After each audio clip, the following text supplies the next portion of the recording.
7:30 ng umaga. Tapos ito yung magiging unang ride ko sa taong 2023. Ito ako nagdaan sa may Cabrera Road.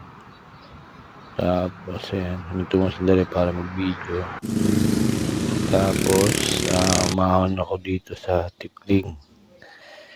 Hindi ko pa alam kung anong ruta yung gusto kong punta ngayong araw. Kaya habang pumapadyak, nag-iisip kung saan ako pupunta. Yan, mga bandang ano na to, alas 8 pasado ng umaga. Kaya yun, naisip ko dumaan muna ng Nulugan Taktak. Padyak muna. Yan, medyo maliwan, pa sinig ng araw. Kasi naba ako ng Sukulong Highway. Kabandang S9 na yan. Central Mall. Isip muna ako sa yun, naisipan ko lang dumiretso ang Marikina. Yan, isip ulit kung saan pupunta. Tapos yun, naisipan ko pupunta ng Riverbanks. Ayan, ating na ng Riverbanks, mga bandang to, alas 9:30. Yun yung pinagilid ng Riverbanks. Nasa may tayo, left side. Yan, tapos yan, padyak muna tayo sandali. Napahinga. Yan, padyak tayo dito sa may left side. Anong bahagi ng ilog Marikina. Kahit malapit lang to sa amin, first time ko lang mag-bike dito. Kaya video muna tayo.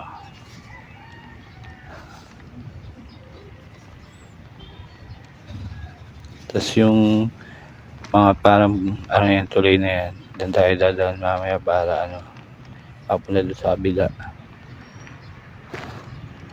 Tingnan natin kung may daan doon papuntang alusot ng Santa Lucia. O hindi para SM Marikina kung may daan dyan.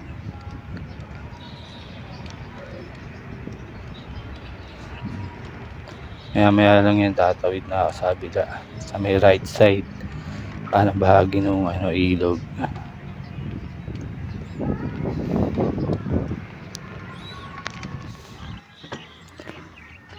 Yan, kung i-bike yan, hindi na tayo sa may right side ng ilog. Okay din pumadyak dito madalang yung sign, tapos marami rin mga nagbabike.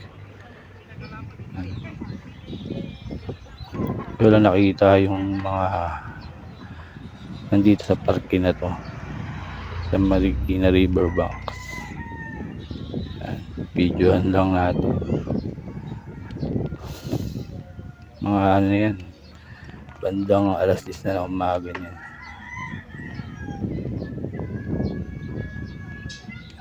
Yun nga pala, may napagtanungan ako niyan, sarado daw yung daan pa diretsong Marikina, SM Marikina. So ang gagawin natin, babalik tayo ng Pamasinag.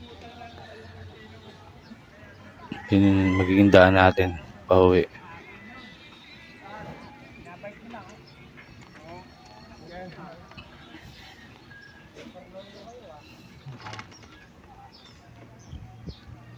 Yan.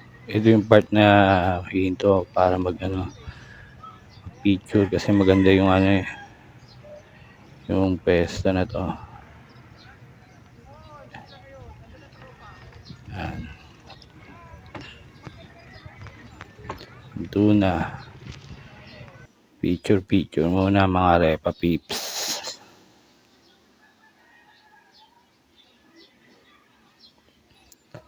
Tapos yan, nag-decide na umuwi.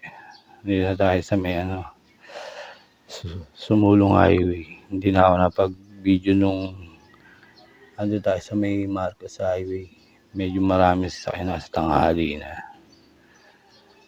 Yan. Konti na lang makakauwi na.